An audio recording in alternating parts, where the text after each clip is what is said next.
Please welcome to the stage Brandi Whetstone, determined, dog-loving, sustainability nerd. All right, action. So I'm really honored to be sharing my journey with 600 of my closest friends today, so that's how I have to think about it. I'm from Bryan, Ohio. I showed a map here because a lot of people ask me where it is.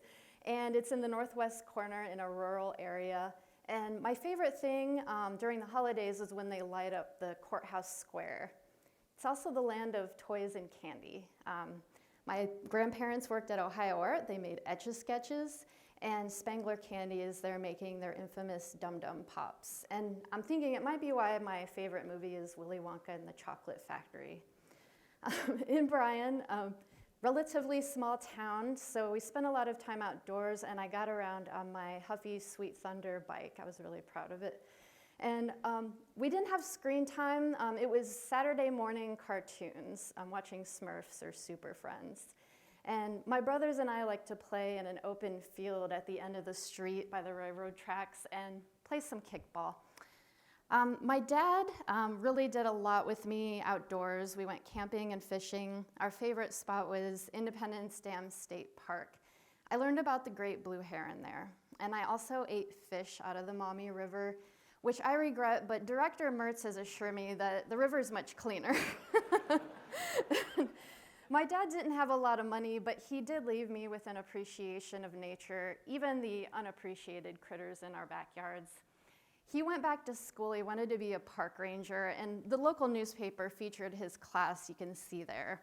So I'm proud of him for pursuing this. And when I went to college, I was trying to figure out what the heck I wanted to do. It took me a while, but of course I was interested in nature, ecology, and the interconnectedness with humans, and also the role of policy. So it didn't dawn on me right away until sometime later that I could major in environmental policy. So I made that decision. I started getting active on campus with environmental groups, organizing Earth Day events, which I'm still doing now. And I almost regretted telling my stepdad that decision. His favorite joke was to say, "I threw trash out of the window today so that you would still have a job in the future." In my GIS course, we learned about the connection between industry and the locations of low-income marginalized communities. And this was over 20 years ago, I'll say. And unfortunately, we still see these same patterns today locally and across the country. But there are people behind these maps with lives and families. And when I learned this, I wanted to use that awareness. I started working for a group called Ohio Citizen Action in Toledo. A lot of work we did was with local communities impacted by unhealthy pollution, and we helped to elevate their voice. We did community organizing. This really made it real for me. We were going door to door near an oil refinery, and the air was so thick with fumes. I was really close to this, and it was hard to even talk to people without coughing. People were handing cough drops out at the door. This is something people had to live with. I learned years later that this facility had been emitting millions of pounds of toxins each year, among other things, and the community elevated their voice with the help of this organization. And they got good results. They committed to millions of dollars in pollution prevention improvements. So it was really a win for that community. But I want to emphasize that the same communities that are affected by these environmental hazards are also at higher risk for climate change impacts and the health issues.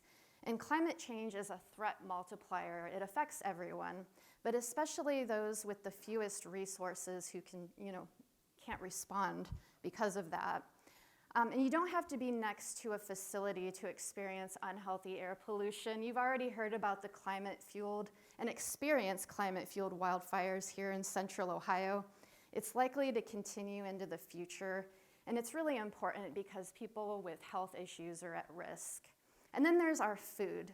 Climate change impacts our food security, and that makes me really hangry. Not only does it affect crop production, it leads to billions in economic losses when there's extreme weather events. And a lot of our favorite foods and drinks are affected, like coffee. And I don't know about you, I can't imagine my life without coffee, and you wouldn't want to mess with me. But coffee is affected by higher temperatures. And luckily, we do have farmers that are adapting to these changes, although there are still some challenges. In addition, water is critical, just like clean air and food. Climate change affects our water resources in a big way, as we're expecting more extreme wet and dry periods moving forward. And those can have an impact on the availability and the quality of our water. So this might seem a little bit overwhelming. I've covered a lot really fast. I have so much to talk about, but it can be easy to bury your head in the sand, but now's not the time for that, and I think this group knows that. And we also know we've made remarkable progress through the years. Director Mertz talked about environmental legislation that's really made a difference, along with sustained movements.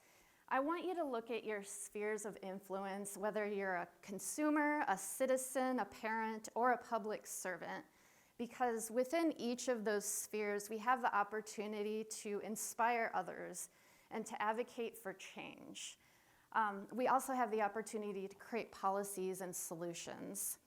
And it can be a lot of hard work, and for those who have been in this in the long haul, it can feel like the weight of the world is on your shoulders. But if you look around the room, you're seeing all of your friends cheering you on in this work. And I think that that's really something to say about, the impressive group we have here in Central Ohio. But I want to end on this quote. We must remember that one determined person can make a difference, and that a small group of determined people can change the course of history. And I really believe that everyone here in this room working together toward a common purpose can change the course of history. So thank you.